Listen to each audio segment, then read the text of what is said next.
یہ نزول قرآن کا مہینہ ہے۔ اس مہینے میں ہمیں چاہیے کہ ہماری کوئی نماز بھی تکبیر اولیٰ کے بغیر نہ ہو۔ یہ پوری کوشش کیجیے۔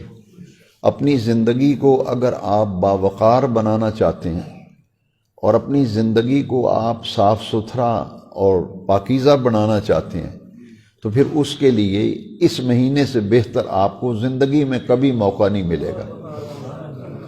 جو آدمی چاہتا ہے کہ میری زندگی پاکیزہ ہو جائے، میرا ماحول اچھا ہو جائے، مجھے سکون قلب ملے، میں دکھوں مصیبتوں پریشانیوں سے بچ جاؤں، تو اس کے لیے رجوع اللہ کے لیے اس مہینے سے بہتر آپ کو فضا نہیں ملے گی۔ یقین رکھیے کہ سکون کی دولت تو صرف اللہ کے ذکر میں ہے۔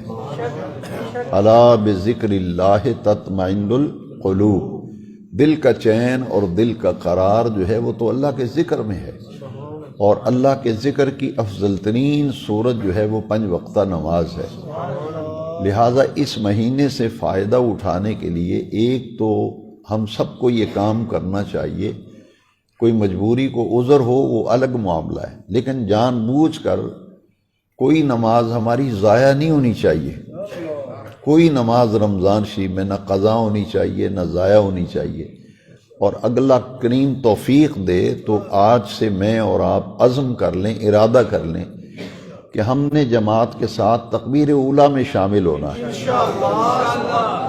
ایک مہینہ آپ یہ کام کر کے دیکھ لیں، آپ کی زندگی بڑی خوبصورت بن جائے گی، آپ کی زندگی بڑی پاکیزہ بن جائے گی، آپ کی طبیعت میں سکون کی اور طمانینت کی دولت اور نعمت جو ہے وہ حاصل ہو جائے گی۔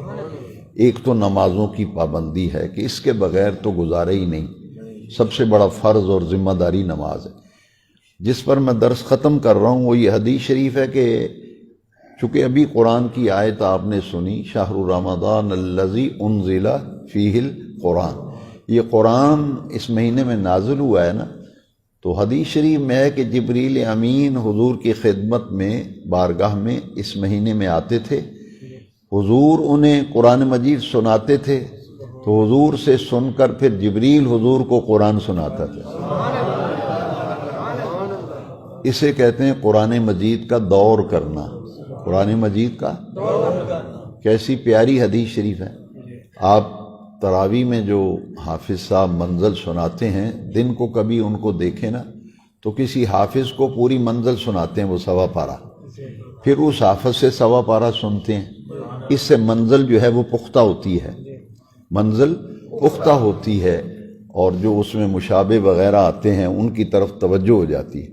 تو کتنی پیاری حدیث ہے کہ جبریل امین تشریف لاتے تھے اور حضور انہیں قرآن مجید سناتے اور پھر وہ حضور کو سناتے تھے۔ اور جو حضور کی ظاہری حیات طیبہ میں آخری رمضان شریف آیا تھا، اس رمضان شریف میں پورے رمضان میں ایک قرآن جبریل حضور کو سناتے تھے اور حضور ایک پورا قرآن مجید جبریل امین کو سناتے تھے۔ لیکن جو آخری رمضان شریف آیا تھا، 2 مرتبہ آقا کریم نے قرآن مجید سنایا اور 2 مرتبہ جبریل امین نے سنایا۔ ایک نمازوں کی پابندی اور دوسرا قرآن مجید کی تلاوت، چونکہ نزول قرآن کا مہینہ ہے۔ مسلمان کی طبیعت و مزاج میں اگر یہ 2 چیزیں آ جائیں، ایک 5 وقت کی نماز اور ایک قرآن مجید کی تلاوت، تو نور علی نور ہے۔